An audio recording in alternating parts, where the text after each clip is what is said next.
Hello, good evening and welcome to News 360 live from our studio here at Adesanwe in Accra. I am Martin Asiedu Date. And I am Aisha Yakubu Khalid, coming out in the bulletin this evening. News 360 headlines is brought to you by Flamingo Paint, Pepsin Charcoal and Pepsin Herbal, EcoBank. Officials of the Narcotics Control Commission intercept 73 slabs of suspected cocaine at Swiss port destined for the Netherlands.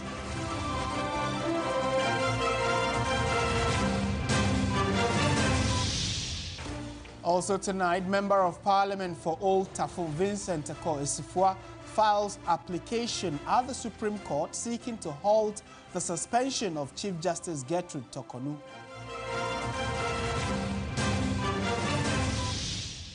Fair Wages and Salaries Commission calls for patience as organized labor mounts pressure for the implementation of a living wage.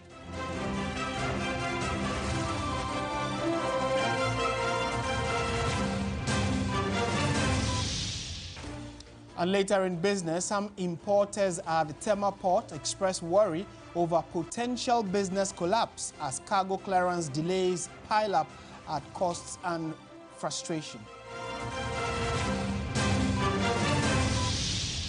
On the foreign front, China calls on the U.S. to cancel its sweeping tariffs on Chinese goods entering the country as a sign that President Donald Trump is serious about resolving the trade war.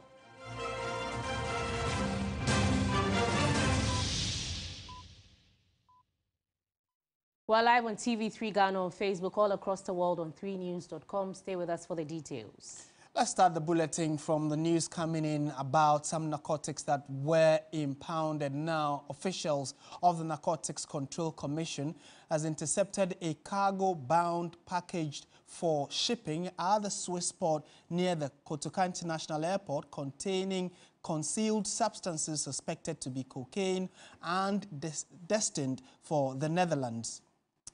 The consignment contains a total of 73 stabs with a weight of 89.74 kilograms. 4 suspects have so far been picked up and are currently in custody at Narcotic while investigations are underway.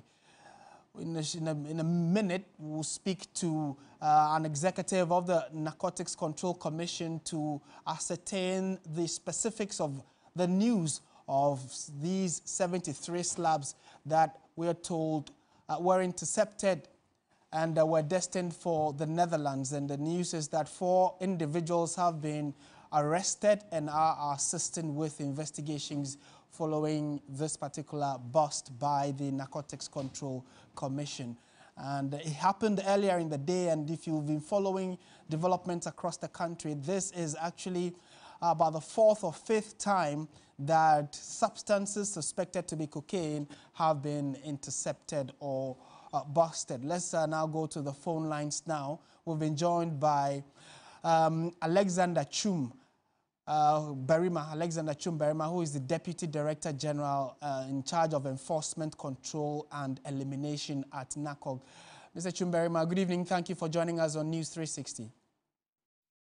Thanks, my brother. I'm pretty sure this must have come as a result of some intelligence. So, how have you been able to ascertain whether or not these slabs are actually cocaine? Okay. Good evening to your viewers. Yes. Before we got it arrested, we went with our K9 team and our dogs to do the initial sniffing to ascertain it. But having done that and having arrested them, also you proceed as part of the investigation process to also conduct further tests on it. But in the interim, we can confirm that it is suspected to be cocaine. Yeah. And what was the process of the bust like? Was it in transit or it was at a specific location and then your intelligence led you there? No, you see, our routine operations, we inspect or we assess every, let's say, parcel or whatever being shipped or being posted in whatever form from Ghana to any other country. So once it gets to that point, it will be scanned and to be well inspected through the machines and other things. So if you suspect anything, we take it up and then dig further. So that is what led us into that. So it was around, I think, 8 p.m. or so yesterday that we got this one. 8 p.m. last night? I think so, yeah. Okay, so we also have been told that you have arrested 4 individuals. Are they all Ghanaians, or these are persons, or they have different nationalities as well? Yeah, Ghanaians. Sorry? Ghanaians. They're all Ghanaians. Okay. And Yes. the destination, was it them that told you, or your intelligence picked up that information that the destination of this consignment was the Netherlands? Well, they confirmed it because, they were working to ship it or to get it scanned and then be shipped as a cargo to that place. So that is the destination point that they had indicated. All right, Alexander Chumberima, we're grateful that you could make time to speak with us. Certainly one information that we'll be keeping very close tabs on. He is the Deputy Director General in charge of Enforcement, Control, Elimination at the Narcotics Control Commission. Away from that, the Member of Parliament for Old Trafford, Vincent Assefuah, has filed an injunction against the suspension of Gertrude Saki Tokonu as Chief Justice. The Chief Justice was suspended after the committee looking into petitions calling for her removal found merit in the allegations, prompting further investigations into the matter.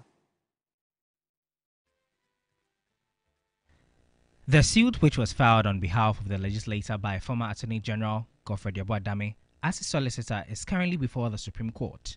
It is seeking, among other things, an order to restrain further action by the committee in the ongoing process for the removal of the Chief Justice until the matter is determined by the Apex Court. The Old Trafford Member of Parliament also wants the Supreme Court to order the suspension of the operationalization of the warrant suspending the Chief Justice Gertrude Tokonu.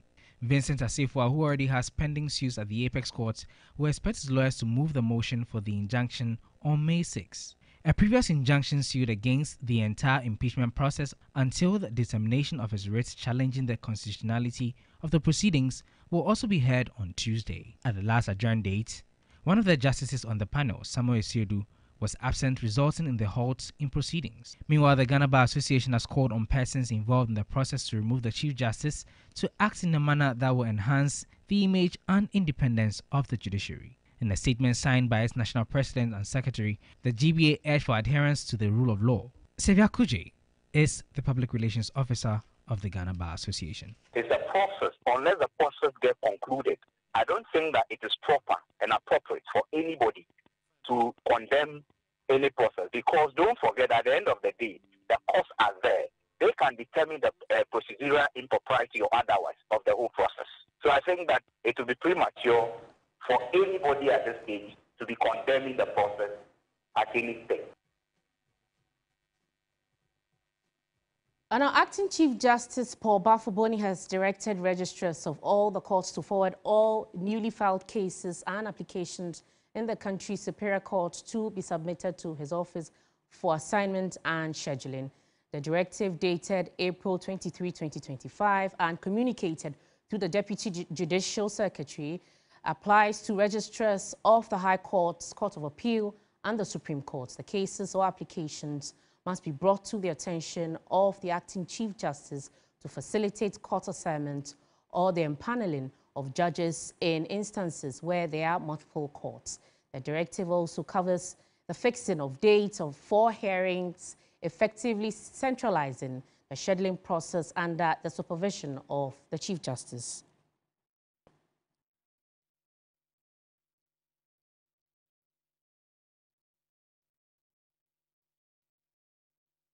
Let's turn our attention to health-related matters now, and you know that there's some issues that happen at the Tamale Teaching Hospital. So the suspension of emergency and other critical services by Doctors Association of the Tamale Teaching Hospital is affecting healthcare delivery as patients seeking healthcare service. Patients whose conditions require medical attention were sent away by nurses. Here is a report by our correspondent Christopher Amwaku. The Doctors Association of the Tamale Teaching Hospital on Wednesday, April 23, issued a statement announcing the indefinite suspension of all emergency and outpatient services, including general OPD, antenatal clinic, specialist clinic, pediatric, OPD, amongst others. The doctors also made some demands, which includes an apology from the Health Minister, Kwabena Minta Akando, to the head of the Accident and Emergency Unit of the hospital, Dr. Valentine Akulpa, as well as provision of some basic consumables and equipment. Their action and demands follows an altercation between the head of the Accident and Emergency Unit of the hospital, Dr. Valentine Akulpa, and the Health Minister, Kwabena Minta Akando, as well as MP for Tamale North constituency, Alhassan Suyini. I'm trying to explain. I'm trying to be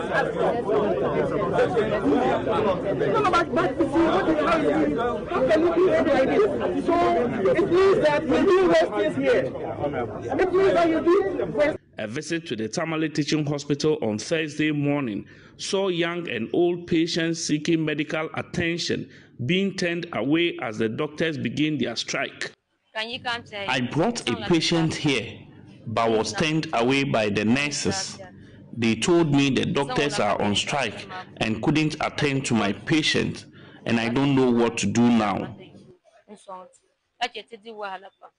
Even though most of the patients and their relatives declined commenting on the matter on camera, they expressed disappointment in the doctors as well as the government for their action, which is affecting them. The Tamale Teaching Hospital is the only referral hospital in the entire Northern Enclave that provides tertiary care for the Northern, Savannah, Upper East, Upper West, Northeast region, as well as parts of Oti, Bono, and Bunu East regions. Some people from neighboring Burkina Faso, La Côte d'Ivoire, and Togo also get health care from the Tamale Teaching Hospital. Meanwhile, Health Minister Kwabena Minta Akando has appealed to the striking medical staff at the Tamale Teaching Hospital to call off their industrial action. The appeal was made during a brief ceremony where the minister handed over medical equipment to the hospital's newly appointed CEO. A storm of reactions engulfed social media following Health Minister Kwabena Minta Akando's unannounced visit to the Tamale Teaching Hospital. The visit, intended to assess the facility's conditions, quickly escalated into a heated exchange with medical staff, sparking widespread public debate and criticism.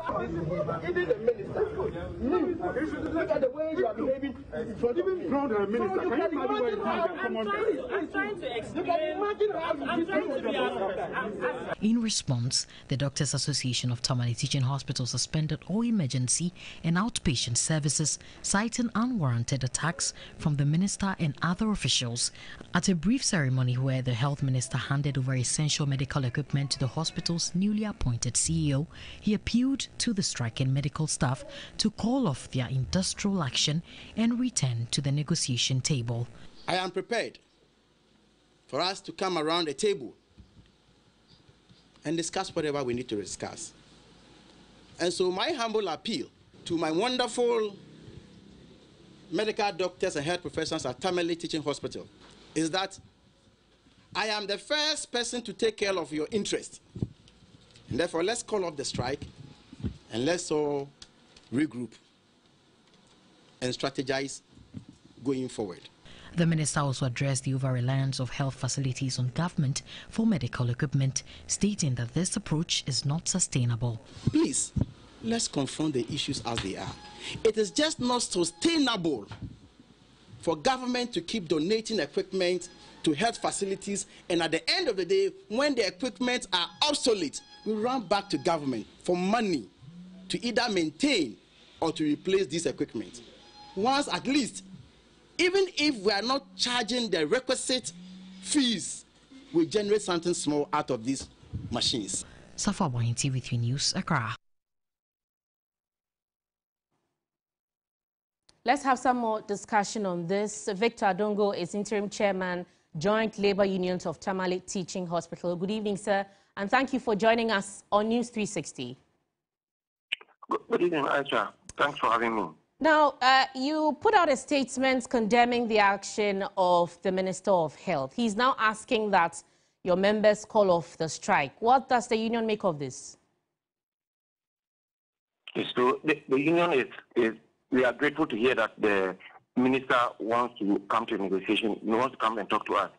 So we are hoping that that conversation will be had, and then an amicable solution is brought to this impasse. But are you willing to work with the newly appointed CEO moving forward? Is that something you are considering? Yes, we are willing to work with anybody who is leading the hospital.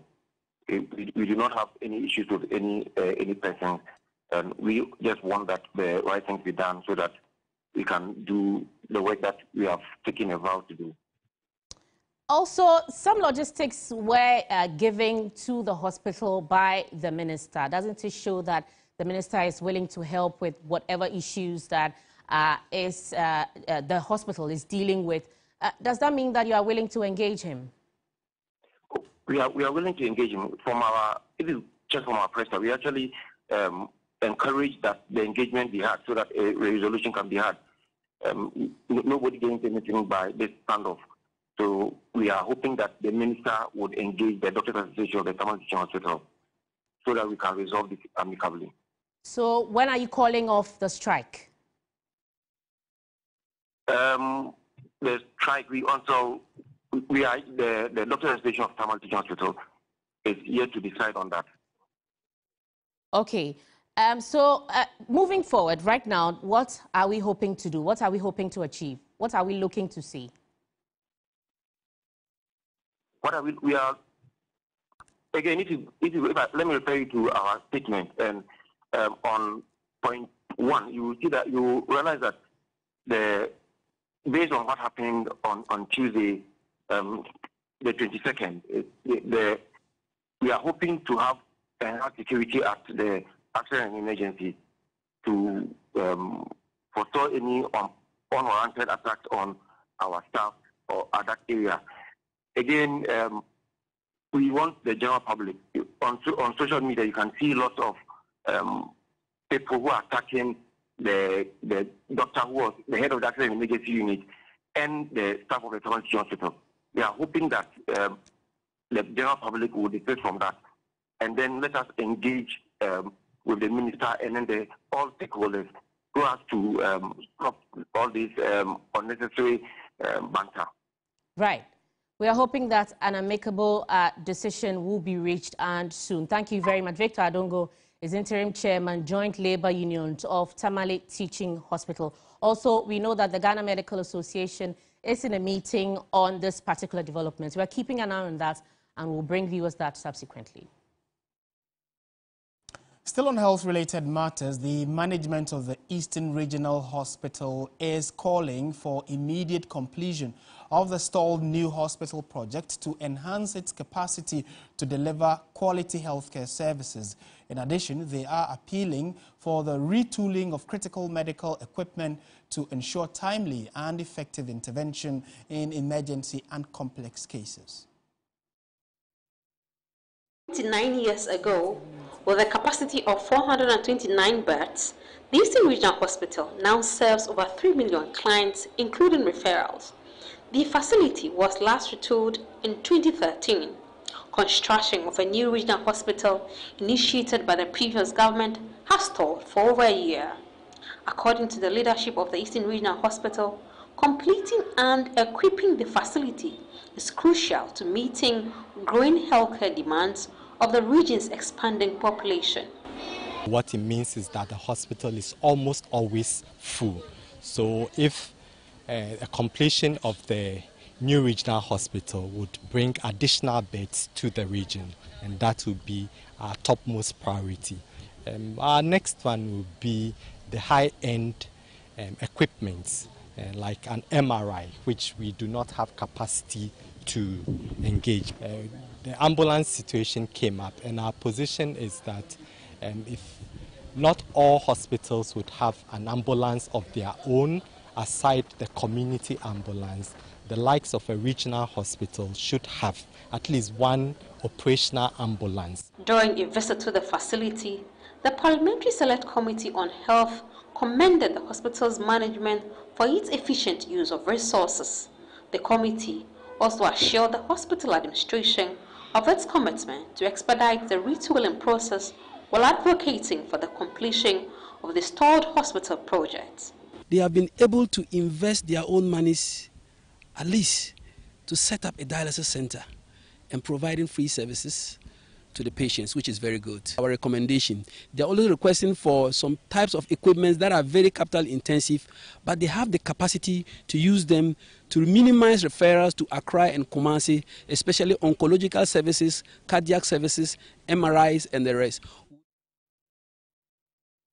And in the Ashanti region, one person is reported dead after some youth group clashed with some army officers at Nyehini Nkwanta in the Nchimamponia district of the region. The incident has been linked to a civilian suspected to be wearing a military uniform.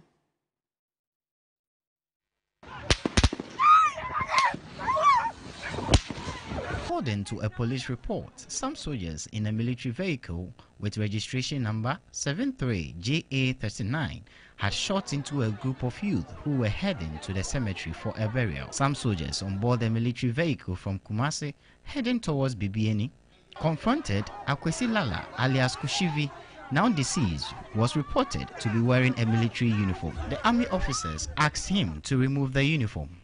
Reports say while Akwesi was acting on the others, one of the soldiers pulled a trigger, killing him instantly. 3 other persons sustained gunshot wounds. They have been identified as Kofi Ejapon, aged 44, Alfred Kwatin, aged 24, and Kofi Owusu alias Juve, aged 36. Reports further revealed the military sped off after the incident. The body of the deceased has been deposited at the Nyinahin Community Morgue awaiting autopsy. Still watching News 360 on TV3. Let's take you to the presidency now. President John Dramani Mahama has issued a strong call to action to his ministers and senior government officials, urging them to lead with vision, integrity, and purpose. Speaking at the Executive Leadership Retreat in Ada, the president laid out a compelling vision for leadership grounded in accountability, innovation, and people-first governance.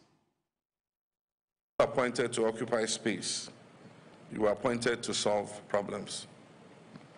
Let me remind you of the social contract we have entered into. The Ghanaian people expect us to deliver, and we must not with excuses, but with results. I've said before, and I repeat now, this is the legacy term of my presidency. I intend to make it count. I intend for it to matter. And I expect that every member of this administration will do the same.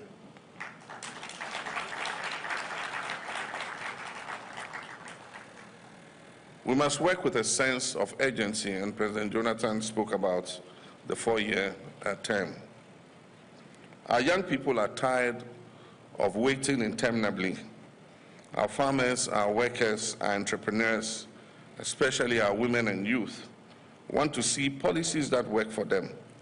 They want fairness, they want opportunity, they want to live in dignity and prosperity. Indeed, they are not asking for handouts. They're asking to be given a fair shot. And let's give them just that. The task before us requires leadership that is empathetic, that is disciplined and accountable, leadership that is not defined by titles, but by service, that is not defined by slogans, but by substance. And so I issue this challenge to each of you to lead your sectors with vision and integrity, to champion innovation, make decisions based on facts and data and not on guesswork. Spend public funds wisely and judiciously. Reject opulence. And never forget, your first duty is to the people of Ghana and not to your own political survivor, not to the applause you will get, and not to your personal gain. The president has also officially launched the distribution of free sanitary pads initiative. 300 million Ghana cedis has been allocated to purchase sanitary towels to be shared among girls in schools. Here's a report by Adongo. 1 in 10 girls in sub-Saharan Africa misses school during their menstrual period, according to a UNESCO report. The Mahama administration, as part of fulfilling its 2024 manifesto pledge, has launched the distribution of free sanitary pads initiative to break the barriers that hinder the girl child from attending school during her menstrual period. Today's milestone, in my words, is to say a terminal end to the unbearable emotional trauma and indignity that young girls go through responding to their natural call. Excellency John Dramani Mahama says from today, you will give a terminal end to that strife and to that struggle. The Minister for Gender, Children and Social Protection, Dr. Agnes Namumulate, called on all stakeholders and civil society organizations to collaborate in achieving the objectives of the initiative, thereby impacting the lives of young girls in Ghana.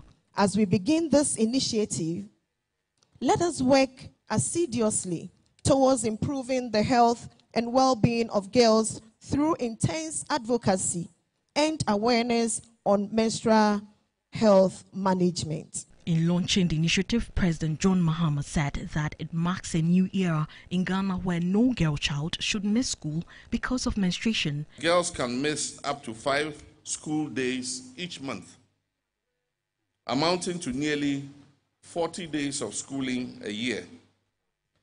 This is not just a statistic. It represents a young girl falling behind in class, losing her confidence, and struggling to catch up because of what is a natural biological process. This reality is unacceptable. In Ghana, where we aim for progress, equity, and justice, this must not continue.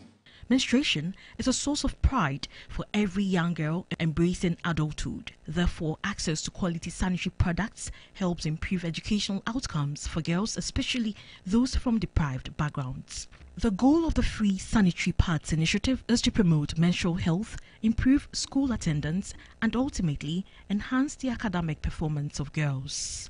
Ikia Oferiwa Dako, TV3 News, Accra.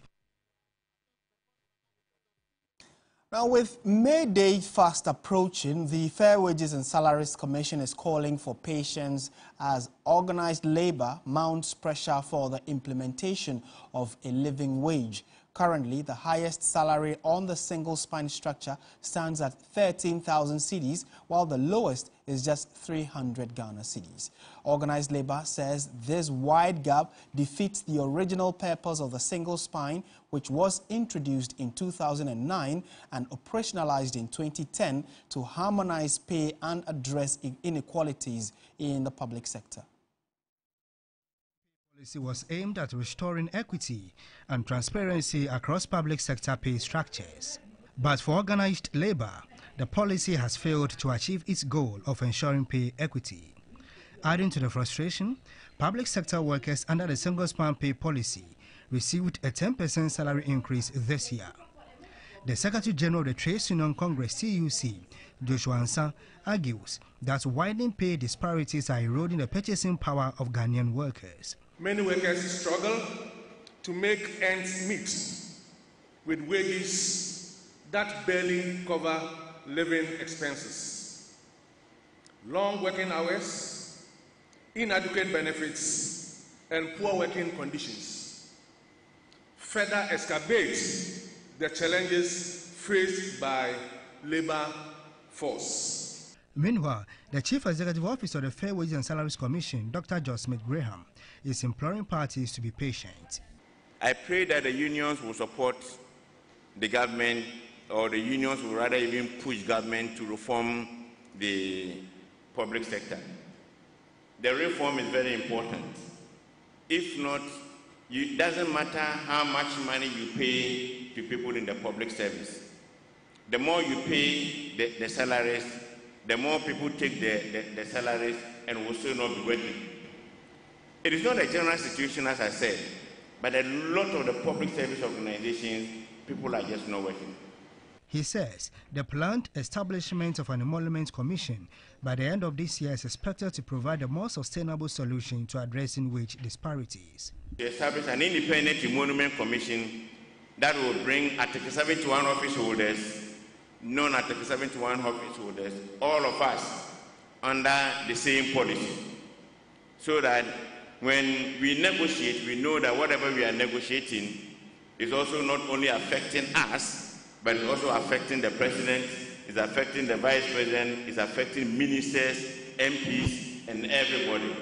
And that is what the government is proposing. This year's May Day celebration will be observed under the theme, Resetting Pay and Conditions of Service, the Role of Stakeholders. As the day approaches, organized labor insists that a meaningful reform of public sector pay can no longer be delayed. This is News 360. We are bringing you some business news next.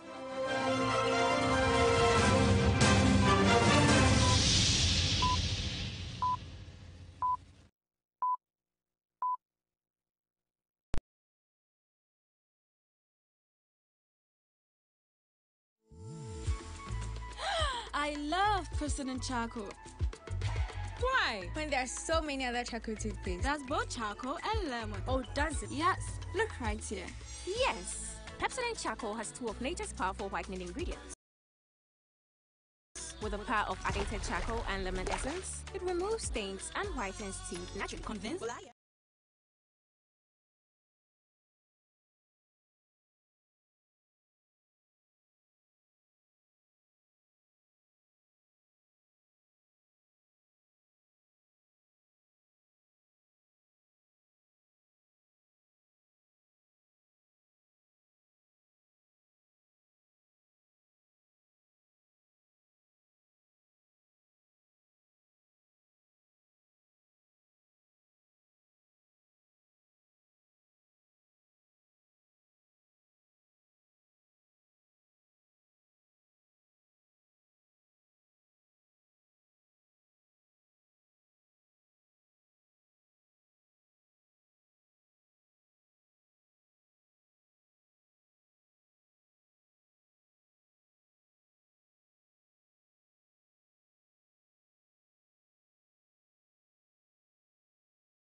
Time now for the latest in the world of business, and we have the pleasure of Menu Aful joining us. Hello, Menu.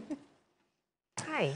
Right, good to have you join us. Good to have you too. Thank you so much. We have information that some importers and exporters are complaining. What exactly is the issue? So there are delays in clearing their goods at the ports, and they say they have to pay a lot as demurrage charges. So that's basically what's going on now. Thank you so much. Welcome to the business segment on News 360. My name is Menu Aful. Now, importers and agents operating at the Tema port say they are at risk of accumulating thousands of dollars in demurrage charges due to persistent delays in clearing their goods. They say the delays are crippling their businesses, with repeated complaints to authorities yielding little results. When 3 Business visited the port, frustration was evident. Many importers expressed concern over the mounting financial burden as they struggle to clear containers. According to them, demurrage charges can reach at least $120 per day per container, a cost that continues to rise as the situation drags. Start from last year, but now it's getting more dangerous because, for example, we paid everything finished, whereby we pay about 1 week demurrage extra. But still, the demurrage 1 week is finished. Up to now, the container is not yet in. They say the delays are not only eroding their profit margins, but threatening the survival of their businesses. Efforts to seek redress from relevant authorities, they claim, have so far been unsuccessful. People have paid their containers, who are ready to demand their containers. Those who have not paid and those who are not even ready, you are rather bringing their containers. And those ones that have been paid, those containers are not coming. That is what is going on. We've tried everything, but the system is not working. So we are appealing to authorities to come to our aid and then help us solve this issue. The Ghana Institute of Freight Forwarders has also weighed in, calling for a comprehensive review of port operations to address inefficiencies and reduce the clearing time for goods. Currently, my information I've gathered from some of my colleagues is that they have about 2,700 boxes at MPS, which needs to be transported from MPS to the various terminals, that is Golden Jubilee Terminal and the T2 and other freight stations as well. So we are just pleading with them that whatever they need to do to ensure that the system works, so that at the end of the day, importers will be able to get hold of their container, they should do it, because the best pick approach alone is not going to help us. Management of the Ghana Ports and Harbours Authority has acknowledged the concerns and says a response will be issued soon as part of ongoing efforts to resolve the situation. The importers and agents want the government to intervene to ensure that they are able to clear their containers at the Tema ports as soon as possible, as the current delay is negatively impacting their businesses, causing them to run into losses. Michael Obodu, 3 Business, Tema Port. Well, away from that, the Accounting and Finance Department of the University of Professional Studies, Accra, is warning that Ghana continues to lose significant revenue due to unchecked leakages across key sectors. The department estimates that more than $9 million in potential government revenue is being lost, undermining the country's ability to finance critical development priorities. Reports from the Ghana Integrity Initiative, Public Interest and Accountability Committee (PIAC), Energy Ministry, the Auditor General, and the World Bank, among others, suggest that Ghana loses between $100 million and $3 billion annually due to systemic inefficiencies. When combined, these figures suggest the country may be losing up to $10 billion, an alarming figure, particularly as Ghana implements a $3 billion IMF bailout program. The total losses in cedis is over $130 billion, representing over 62% of the country's total revenue target for 2025. 9.2 or 9 billion represents a dream deferred. 9.2 represents medicine on boards. 9.2 represents school children who will stay outside this classroom. So it's a worrying situation, and we don't need to go to IMF. Ivory Coast borrowed for infrastructure, but we are borrowing to serve a debt. We should aim at borrowing to further infrastructure, but that's where we find ourselves. The losses have been attributed to poor enforcement of regulations, outdated systems, institutional collision, and lack of transparency. The department believes leveraging technology could help reduce losses by enabling real-time monitoring and limiting human interference in revenue collection. But experts also caution that some digital interventions have raised concerns over transparency, value for money, and data privacy. Indeed, it has been proven that technology has a way of blocking some revenue leakages in our country. So we need to leverage on that system and improve on it. Yes, there can be lapses within the SML model, maybe how the contractual arrangement went. If that transparency is cleared and we know that the system is efficient, then we can deploy that system to ECG, to the mining sector, to Ghana Water, to be able to block the inefficiencies that is causing the revenue leakages. It's time now to take a look at how the cedi is faring against major trading currencies and how some of our key commodities are faring on the global market.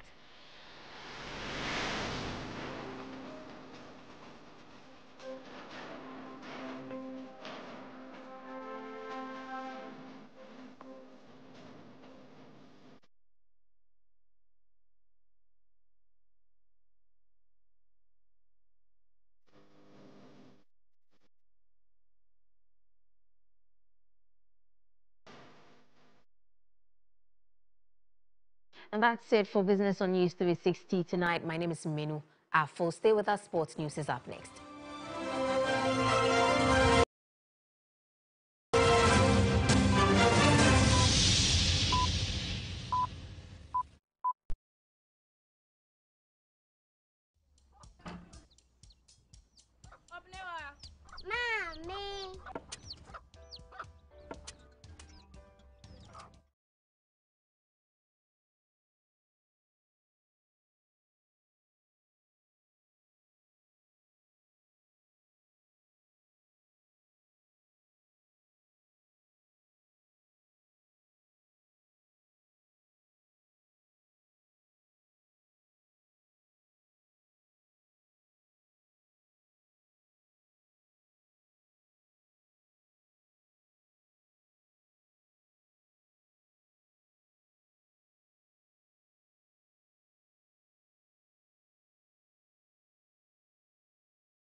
Thank you for staying with us on News 360. Oreku is joining us with some sports news. Welcome, Ora. Well, thank you very much.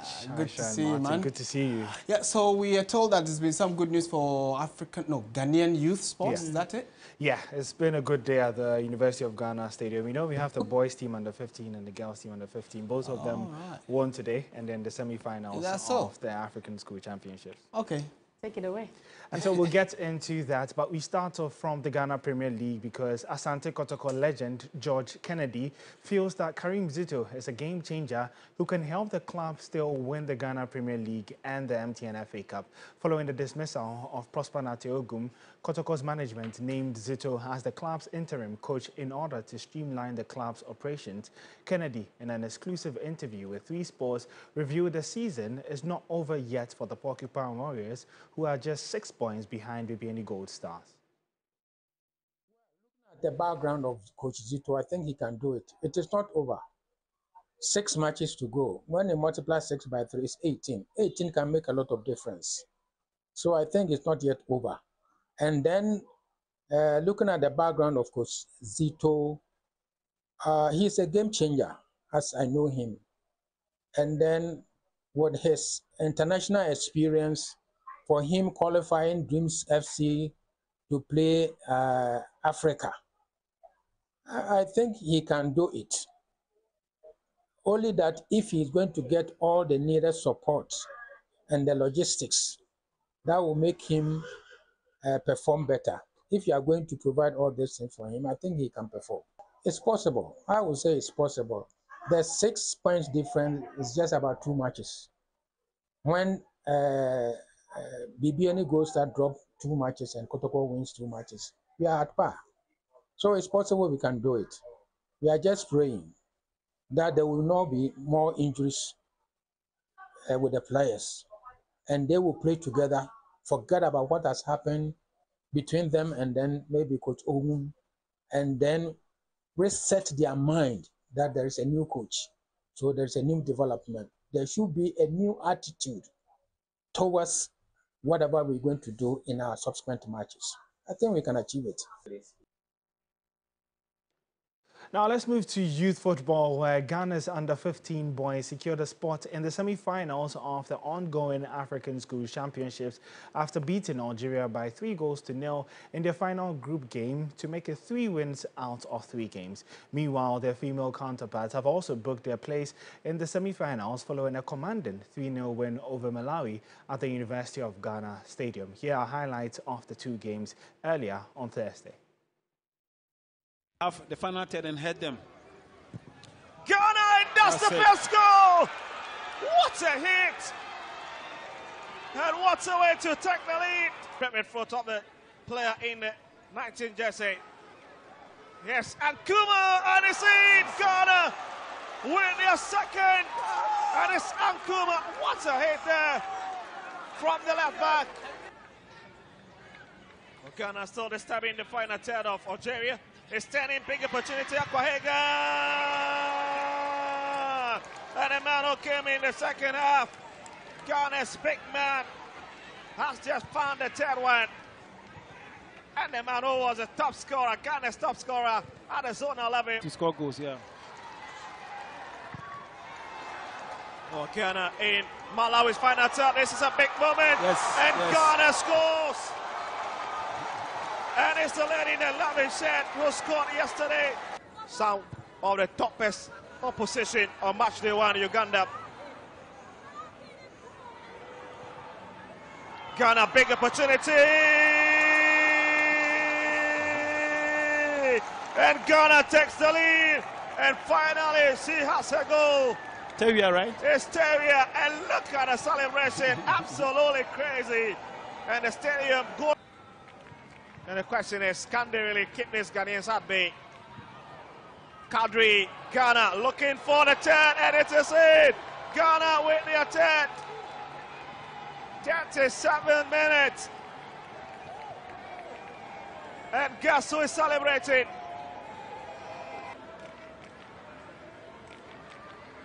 Well, watch it. Enjoy the moment. Roda Peter fails to pick it. Fell to Kadri. Daniel Abbas Phil and is the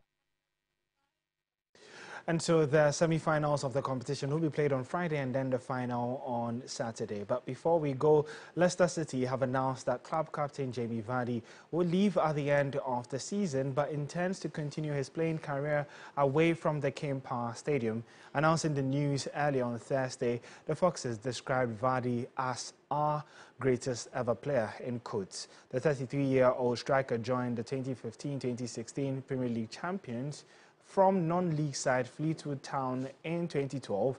Vardy is the club's record Premier League top scorer with 143 goals, and in all competition has 198 goals and 498 appearances. He scored 24 times in the 2015-2016 Premier League campaign, helping Leicester to their first ever top flight title in their history. Gutted that this day is coming, but I knew it was going to come eventually. I've 13 unbelievable years at this club with lots of success, some downs, but the majority all highs. But it's finally time to call it a day, which I'm devastated about, but I think the timing is right. I just want to sincerely thank you all for taking me in as one of your own. Leicester will always have a massive place in my heart. And that's how we wrap up the sports segment here on News 360. My name is Oreko Ampofo. Up next on the bulletin is entertainment with Anita Ekufu.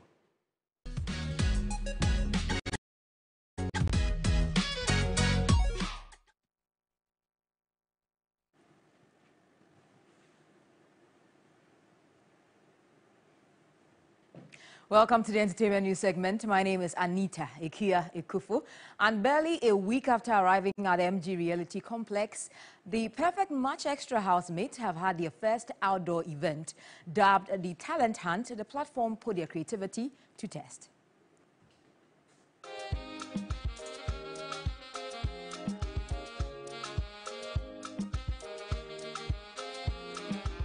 After a grand entry into the Perfect Match Extra house last weekend, the energy hasn't slowed down one bit. Housemates are already turning up the heat as they compete to secure their perfect match. As part of the 24-hour reality show, housemates stepped outside for the very first outdoor event, the Talent Hunt. From today onwards, I'm not going to do drugs anymore. I'm not going to smoke again. I just need to be focused in life, and I know I'm going to get there. Tasked with putting their creativity to the test, the housemates embraced a wide range of characters and showcased diverse talents, from acting and modeling to singing and comedy.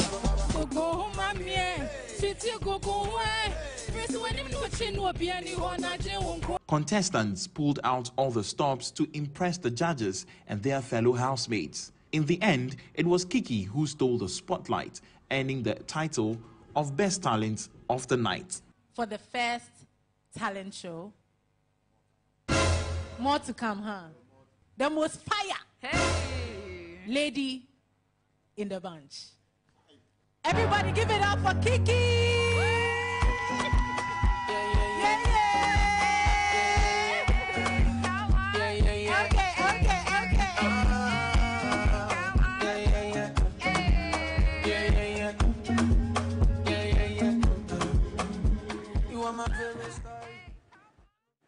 Let's get into some TGMA history now. And did you know that music group VIP, rapper Sarkodie, Afro-dancehall star Stonebwoy are the only artists to have won the TGMA Artist of the Year twice in the history of the awards? Well, celebrated music group VIP, formerly made up of Promzy, Prodigal and Lazy, emerged winners of the topmost category back in 2004. The group again won the Artist of the Year in 2011, and Ghana's most decorated rapper Sarkodie was adjudged the Artist of the Year in 2010 and 2012. Multiple award-winning Afro-dancehall star Stonebwoy has also won the Artist of the Year twice. The CEO of the Benetton Music Group won the Ultimate Award in 2015 and 2024.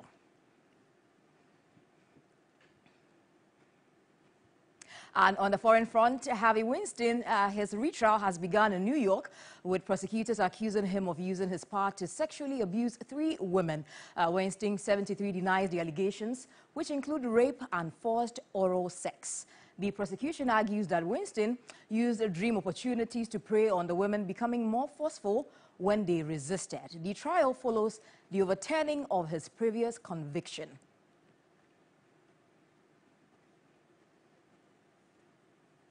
That's it for the Entertainment News segment. My name is Anita Ikia Ikufu. Have a good evening. Let's now bring you some international news.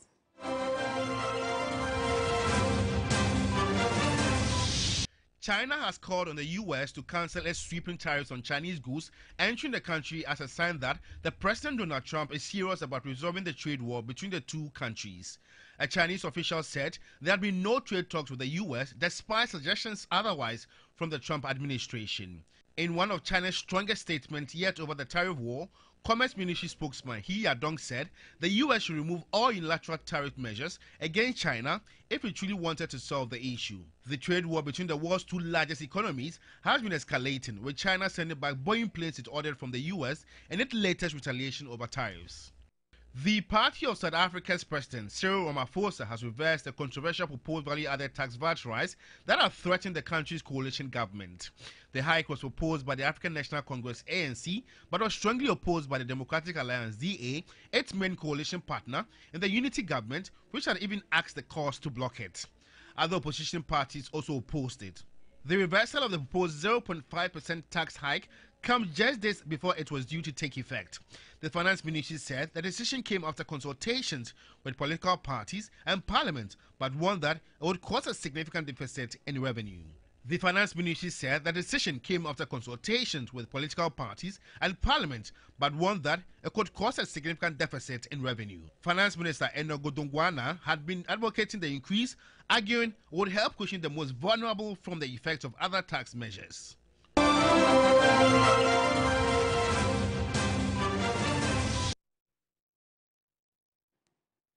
And that's it for our bulletin. Thank you very much for watching. I am Martin Asiedu Date. And I am Aisha Yakubu Khalid. Good evening.